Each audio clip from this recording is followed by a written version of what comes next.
Good afternoon friends, welcome back to my channel. Priti আজকে পুজো দেবে বললো নিজের থেকে।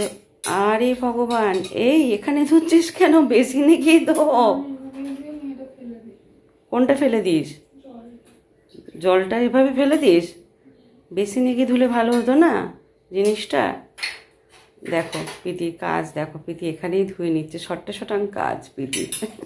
ঠিক আছে, যে যেভাবে পুজো দেয় ভগবান সেভাবেই পুজো নেয়। জলটা তো শেষ হয়ে গেলে তোকে আবার উঠতে হবে জল নিতে। হ্যাঁ, উঠবে। প্রীতি দুদিন ধরে শরীরটা একদম ভালো যাচ্ছে না, কলেজ যেতে পারছে না। কি হচ্ছে রাত্রেবেলায় কে জানে। প্রীতির গা গুলাচ্ছে, শরীর খারাপ লাগছে, অস্থির করছে শরীর। সকালে উঠতে পারছে না, সারা রাত্রি ঘুমাতে পারছে না। আমারও ঘুম হচ্ছে না, ওরও ঘুম হচ্ছে না। সকালের দিকে দুজনে ঘুমাচ্ছি পড়ে পড়ে, বেলা হয়ে যাচ্ছে উঠতে। ভাবছি একটুখানি ডাক্তার দেখাবো, ওকে কি হচ্ছে ভগবান জানে। ওর গেলে দেখাবো মানে? তো এইভাবে দুদিন হলো কলেজে গেলি না। এখন শনি রবিবার তো ছুটি আছে, কালকে কলেজ নেই তো, সোমবার তো যেতে হবে কলেজে। আশা করছি সোমবারের মধ্যে শরীরটা ঠিক হয়ে যাবে। তো একটা ওষুধ খেয়ে নিবি ভাত খাওয়ার আগে। এই জলটা ফেলে দিয়ে আয়। তো চলো প্রীতি পুজোটা দিয়ে নিক। সবাই বেরিয়ে যাওয়ার পর আমি আর প্রীতি একটু ঘুমিয়ে নিলাম। তো আমার স্নান হয়নি, প্রীতি সকালে স্নান করে নিয়েছিল। তো আমার স্নান হয়নি, তো প্রীতিকে বললাম প্রীতি তুই একটু গোপালকে করিয়ে দে আর একটু পুজো দিয়ে নে, কারণ আমি স্নান করতে গেলে দেরি হয়ে যাবে। একটু বেলা হয়ে গেছে, ঠাকুর খায়নি, গোপাল খায়নি, তুই দিয়ে দে ঠাকুরকে আর গোপালকে। তারপর আমি একবারে খেয়ে দিয়ে স্নান করবো। অনেকখানি বেলা হয়ে গেছে। ঘড়ি কাটাটা মানে নাই শুনলে তোমরা তাহলে ভাববে এই বাবা এতটা বেলা। তো যাই হোক, এখন প্রীতি ঠাকুরকে দিলে, গোপালকে করা হয়ে গেছে, ঠাকুরকে দিলে প্রীতিকে খাইয়ে দেব। তারপর আমি খাবো, খেয়ে তারপর স্নান করব। যাই হোক, চুল মুখের অবস্থা খুবই খারাপ। হাজব্যান্ড খেয়ে চলে গেছে অনেকক্ষণ আগে, তারপরে ঘুমালাম। হাজব্যান্ড না খেয়ে বেরোলে তো ঘুমোতে পারছিলাম না। হাজব্যান্ড খেয়ে বেরিয়ে চলে গেছে, তার আগে তো প্রাপ্তি খেয়ে বেরিয়ে চলে গেছে। ঘর ফাঁকা হয়ে গেছে। আর প্রীতি তো ঘুমাচ্ছিল, প্রীতিকে উঠিয়ে জল খাইয়ে দিয়েছি। খেয়েও স্নান করে নিয়েছে, স্নান করে এক ঘুম দিয়ে নিয়েছে। রাত্রে তো দুজনে সমানে ওমা শরীর অস্থির করছে, ওমা গা বমি করছে, মা কেমন করছে। পলিকল খাওয়ালাম, পিঠ টেনে দিচ্ছি, পিঠ টেনে দিচ্ছি। দুদিন ধরে গ্যাস ফর্ম হয়ে যাচ্ছে মা, মনে হচ্ছে রাত্রেবেলার দিকে ওর কলেজ যেতে পারছে না সকালের দিকে। তো যাই হোক, সকালের দিকে ঘুমটা পুষিয়ে নিলাম। এখন ওকে খাইয়ে তারপর নিজে খেয়ে স্নানটা করে আসবো। তো এখন প্রীতির জন্য ভাত বাড়ছি। বিশেষ কিছু রান্না আজকে হয়নি। এই কাটোয়ার ডাঁটা দিয়ে এক রকমের তরকারি হয়েছে, আর পটলের তরকারি হয়েছে। পটলের তরকারিটা ফ্রিজে ঢুকিয়ে দিই, এটা রাত্রের জন্য হয়ে যাবে। রাত্রে আর বিশেষ কিছু করতে লাগবে না তাহলে। আর ডাল এটুকুনি, আর চাটনি, আর মাছ ছিল পার্শে মাছ, একটু হাজব্যান্ডকে জাস্ট ভেজে দিয়ে দিয়েছি। আর আমাদের জন্য আর ইচ্ছা করছে না মাছ ভাজতে। একটু টক দই হলে খুব ভালো হতো, একটু টক দই দিয়ে ভাত খেয়ে নিতাম। প্রীতির জন্য অল্পই ভাত নিই, আমি জানি ও মেয়ে নষ্ট করবে। তো এমনিও খেতে পারছে না কিছু, বিশেষ কিছু। উফ, হাতাল তুলতে হবে। অল্প একটু কাটোয়ার ডাঁটা নিই, চাটনিটা আর দেবো না ওকে। জাস্ট একটু শুকনো ভাত আর তরকারি দিয়ে ওকে আর ডাল দিয়েই খাইয়ে দিই। কিছুই সেরকম আজকে রান্না নেই। রাত্রি এসে কী খাবে ভগবান জানে। রুটি তরকারি করিয়ে রেখেছি, খাবে কি না জানি না আমার মেয়ে। চলো, এই রান্না দেখে আমার বড় মেয়ে নাক ছিটকাবে আগে। এই রান্না মাগো মা। প্রাপ্তি স্কুল থেকে চলে এসে কতক্ষণ ধরে আমাকে পা চুলকে দিতে হলো। ওর পায়ের পাতায় কি কামড়েছে কে জানে। পা চুলকে দাও চুলকে দিতে দিতে দিতে দিতে আমার হাত আমার ব্যথা হয়ে গেল। এখন বলছি যে খেয়ে নে, না এখন আমি খাবো না, একটু পরে খাবো এই করে যাচ্ছে। এই কটায় বললো স্যার কটায় নাচ আজকে প্রাপ্তি? ওর স্যারকে লিখলো ডান্স স্কুলে যে কটা ক্লাস আজকে, স্যার এখনো জবাব দেয়নি। আমার মনে হয় 7টা থেকে ক্লাস।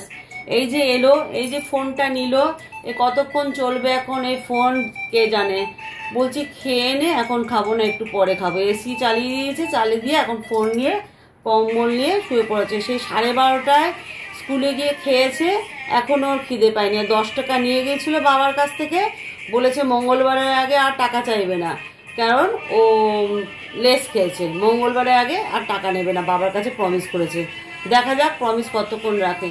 তো ওয়েট করি এখন প্রাপ্তির জন্য, কখন ওর খিদে পাবে, কখন ওর রুটি তরকারি খাবে। বোনে এখন মারপিট করছে, দেখো প্রীতি যেতে দেবে না আমাকে, আর প্রাপ্তি যাবেই এখন। দেখো দেখো দেখো দেখো দেখো দেখো দেখো দেখো অবস্থা। প্রীতি আজকে তোমার জন্য কি আনবো? বাবারে বাবা, কি নাকে কাঁদতে পারে। আর প্রীতি ওকে যেতে দেবে না। সব দেখো দেখো দেখো দেখো দেখো, প্রাপ্তি লেগে যাবে, ওর সাথে পারবি না।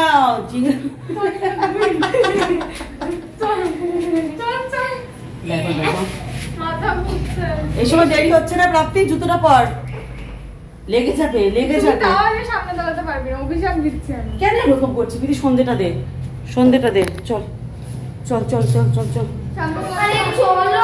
বাবা।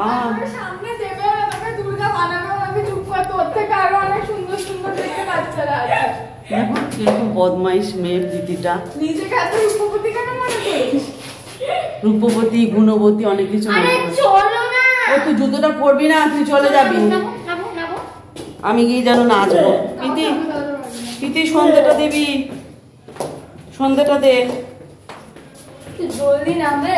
জলদি নামতে গিয়ে পড়ি আর কি, তাই না? দেখেছো ভিডিও বন্ধ করতে বলছে। আমার ভিডিও আমি কখন বন্ধ করব, কখন চালাবো, সব ও ঠিক করে দেবে। এত বদমাইশ মেয়ে। চলো, স্কুল থেকে বাড়ি চলে এসেছি, এসে ওদেরকে একটু খেতে দিলাম। প্রীতি আমাকে 1 কাপ চা করে দিল, কিন্তু চাটা আর ছাকতে পারলো না। বললো মা আমি আর চা ছাকতে পারছি না, চাটা ছাকতে গেলে আমার নিজেকে দুর্বল দুর্বল মনে হচ্ছে, চাটা ছাকতে গেলে পড়ে যেতে পারে, তুমি একটু চাটা ছেঁকে নাও। তো ঠিক আছে ভাই, চাটা একটু বেশি মিষ্টি হয়ে গেছিলো, কিন্তু করে দিয়েছে, এটাই যথেষ্ট। তো ওই সন্ধেবাতি দিয়ে দিয়েছে, আমি বেরিয়ে গেছিলাম হুড়ুহুড়ি করে। তো হাজব্যান্ডকে আর চা দিয়ে যেতে পারিনি। হাজব্যান্ড বোধহয় বাইরে থেকে চা খেয়ে ঢোকে ঘরে। আমাকে সন্ধেবেলা যেদিন ঘরে থাকে সেদিন চা করে দিতে হয়, যেদিন বাইরে থেকে আসে সেদিন আর চা করে দিতে হয় না, কারণ চাটা সে স্টেশন চত্বরে যখন আড্ডা মারে বন্ধুদের সাথে খেয়েই ঘরে ঢোকে, সেদিন আর চা করে দিতে হয় না। আর সন্ধেবেলা আমার হাজব্যান্ডের খাওয়ার নেশা নেই। সন্ধেবেলা কোনোদিনও আমার হাজব্যান্ড সন্ধেবেলা জল খাওয়া খায় না। ওই আমরাই যা টুকিটাকি খাই, আমি খাই না, আমার মেয়েরাই যা খায়, আমি সন্ধেবেলা জল খাওয়া খাই না। তো এই হচ্ছে ব্যাপার। এখন 2 মেয়ে 2 ঘরে ফোন ঘাটছে। আজকেও আমার মেয়ে কলেজ যায়নি, তোমাদেরকে জানালাম যে শরীরটাও খারাপ, সোমবার থেকে হয়তো যাবে। আর সোমবার দেখছি প্রাপ্তির মেসেজ এসে, প্রাপ্তির সোমবার দিন অনলাইন ক্লাস হবে। কারণটা কি আমি বুঝতে পারছি না, সোমবার কী আছে আমি জানি না। সোমবার অনলাইন ক্লাস কারণটা কি সেটা প্রাপ্তিকে জিজ্ঞাসা করতে হবে, কারণটা কি। সোমবার স্কুলটা ছুটি, কিন্তু অনলাইন ক্লাস হবে। তো চলো এখন একটুখানি জিরিয়ে নিয়ে তারপর রাত্রেবেলা পটলের তরকারি আছে, একটু মিষ্টি আনবো আর রুটি করবো, তাহলে হয়ে যাবে। বাজে রাত্রি 1:30, আমি আর প্রীতি বসে আছি এখন। ও ফোন ঘাটছে, আমিও ফোন ঘাটছি, বিছানা করে এতক্ষণ গল্প করছিলাম আমি আর আমার বড় মেয়ে। দুজনের কারো ঘুম আসছে না। প্রীতি আজকে জ্বালাবে না তো? আবার বলছো জানে না জ্বালাবে কি জ্বালাবে না। ওরও ঘুম আসছে না, আমারও ঘুম আসছে না। দেখো 2 দিনে মুখটা কেমন শুকিয়ে আমসি হয়ে গেছে, 2 দিনের শরীর খারাপে। বললো আসবে, বলছে মা আমার সাথে শো।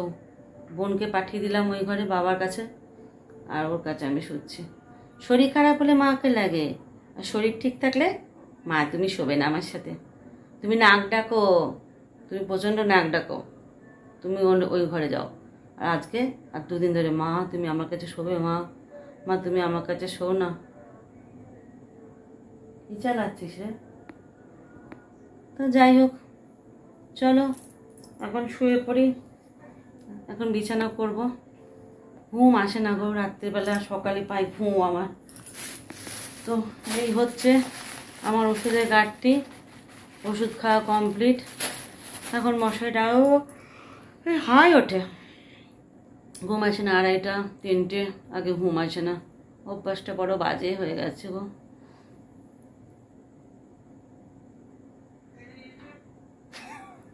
দুইজনে নিশাচর প্রাণী আমরা, দুই মায়ে জিয়ে। প্রাপ্তি যেহেতু বাবার সাথে শুতে গেছে, চলে গেছে মেয়ে আমার। তো চলো আজকের মতো গুড নাইট, শুভরাত্রি, সবাই ভালো থেকো, সুস্থ থেকো।